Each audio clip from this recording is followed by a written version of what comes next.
Model pakaian ketat bahkan super ketat sudah menjadi gaya berbusana kekinian yang digandrungi. Demi menimbulkan kesan langsing, pakaian ketat dianggap efektif untuk menampilkan bentuk tubuh seseorang. Walaupun dianggap kurang nyaman, tapi gaya lebih dikedepankan. Lantas, adakah efek samping bagi tubuh ketika mengenakan pakaian ketat? Dr. Novi Lutfianti, spesialis kebidanan dan kandungan, akan menjelaskan Anda pada segmen berikut ini. Selamat mengikuti. Penggunaan pakaian ketat yang terlalu sering dan terlalu lama itu bisa berakibat tidak baik bagi kesehatan, di mana penggunaan pakaian yang terlalu ketat itu bisa menghambat sistem saraf kita, peredaran darah, bisa mengganggu otot-otot yang ada di tubuh kita. Maka tidak dianjurkan untuk menggunakan pakaian yang terlalu ketat dalam waktu yang lama. Tampil trendy demi menunjang penampilan dengan menggunakan pakaian ketat banyak dilakukan terutama oleh kaum wanita. Namun tidak menutup kemungkinan kaum pria juga menggunakan pakaian ketat demi tampil modis. Namun adakah gangguan kesehatan yang akan muncul jika menggunakan pakaian terlalu ketat? Penggunaan pakaian yang terlalu ketat dapat mengganggu kesehatan, di mana sistem darah kita, peredaran darah, dapat terganggu apabila kita menggunakan pakaian yang terlalu ketat. Di mana dengan menggunakan pakaian yang terlalu ketat bisa mengakibatkan salah satunya seperti kesemutan, lalu bisa ada pembengkakan pada daerah tubuh tertentu. Selain itu bisa memperbatasi pergerakan kita, pergerakan bisa jadi terbatas, terutama pada ibu hamil.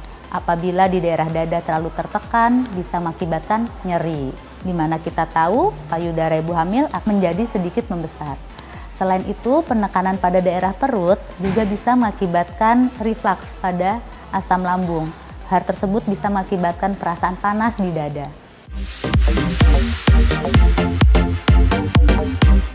Tidak hanya untuk menunjang penampilan, tuntutan pekerjaan juga kadang mengharuskan Anda untuk menggunakan pakaian ketat. Lantas bagaimana dengan wanita hamil? Adakah efek samping yang akan muncul saat menggunakan pakaian ketat? Jadi, ibu hamil tidak dianjurkan menggunakan pakaian yang terlalu ketat. Lebih dianjurkan untuk menggunakan pakaian yang sedikit longgar, berbahan katun. Selain itu, untuk penggunaan celana, tidak dianjurkan untuk menggunakan celana yang terlalu membebat perut. Hal tersebut bisa berdampak akan meningkatkan asam lambung dan mengakibatkan heartburn atau perasaan panas di dada. Penggunaan sepatu hak tinggi itu juga tidak dianjurkan. Lebih dianjurkan untuk menggunakan flat shoes atau sepatu-sepatu yang datar. Meski tidak terlihat, pemilihan pakaian dalam juga perlu Anda perhatikan. Karena jika salah, justru dapat menyebabkan munculnya gangguan pada kesehatan. Pakaian dalam yang terlalu ketat bisa berefek samping pada kesehatan, terutama kesehatan reproduksi. Di mana pada wanita menggunakan pakaian dalam yang terlalu ketat bisa mengakibatkan daerah kewanitaan menjadi lebih lembab. Apabila daerah kewanitaan lembab, maka di situ akan meningkatkan risiko terjadinya infeksi jamur. Apabila terdapat infeksi jamur, bisa mengakibatkan gangguan reproduksi pada seorang wanita. Sedangkan pada pria, penggunaan pakaian dalam yang terlalu ketat juga bisa menghambat reproduksi, di mana kualitas sperma akan terganggu. Apabila menggunakan pakaian dalam yang terlalu ketat, akan mengakibatkan suhu di daerah kemaluan laki-laki itu meningkat. Dengan peningkatan suhu di daerah kemaluan tersebut, bisa mengurangi kualitas dari sperma itu sendiri. Beragam fakta dan juga mitos beredar di masyarakat tentang penggunaan pakaian ketat. Salah satunya menggunakan pakaian ketat dapat menyebabkan sulit hamil. Benarkah itu fakta atau mitos? Fakta. Jadi, menggunakan pakaian ketat, terutama pakaian dalam, untuk seorang wanita itu dapat mengganggu sistem reproduksi, di mana hal tersebut bisa mengakibatkan memicu pertumbuhan sel jamur. Apabila seorang wanita di daerah kemaluannya akan timbul sel-sel jamur, hal tersebut bisa mengganggu reproduksi wanita tersebut. Untuk seorang laki-laki, dengan menggunakan pakaian dalam yang terlalu ketat bisa meningkatkan suhu di daerah kemaluannya. Hal tersebut tidak baik untuk kualitas sperma seorang laki-laki tersebut. Maka tidak disarankan untuk menggunakan pakaian ketat baik untuk laki-laki maupun untuk perempuan karena dapat mengganggu sistem reproduksi. Fakta mitos selanjutnya, penggunaan pakaian ketat pada wanita hamil dapat menyebabkan keguguran. Benarkah itu fakta atau mitos? Mitos. Ibu hamil yang menggunakan pakaian ketat tidak dapat langsung mengakibatkan keguguran.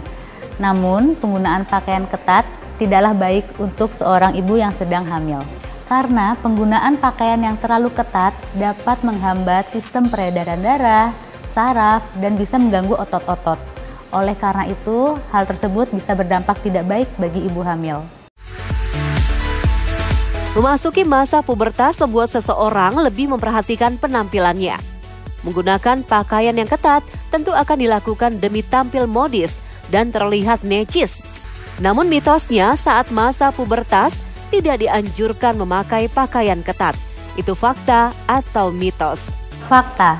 Jadi anak muda biasanya sedang mencari jati diri, di mana dia bisa saja menggunakan pakaian yang ketat, mungkin agar terlihat lebih modis, lebih necis. Nah, hal tersebut apabila sering dilakukan menggunakan pakaian ketat berhari-hari terus-menerus, mungkin efek jangka pendek tidak ada. Namun, jangka panjangnya, ujung-ujungnya bisa mengganggu dengan sistem reproduksi. Jadi, penggunaan pakaian ketat yang dipakai sejak remaja hingga dewasa terus-menerus bisa mengganggu sistem reproduksi, yang nantinya akan berujung kepada kesuburan. Sudah jelaskan dampak yang akan timbul saat terlalu sering menggunakan pakaian ketat bagi kesehatan reproduksi. Lantas, bagaimana tips untuk meningkatkan kesuburan jika seseorang terlalu sering menggunakan pakaian ketat? Untuk meningkatkan kesuburan, kita bisa menjaga pola hidup sehat, di mana pola hidup yang sehat harus diawali dengan pikiran yang sehat. Selain itu, dianjurkan untuk tidak makan makanan yang fast food, junk food, dan disarankan untuk berolahraga 2-3 kali dalam 1 minggu dengan minimal durasi 30 menit. Selain itu, tidak dianjurkan untuk merokok, minum minuman kafein seperti kopi ataupun teh, dan juga minum minuman alkohol. Saya Novi Lutfianti, dokter spesialis obstetri dan ginekologi, untuk hidup sehat plus.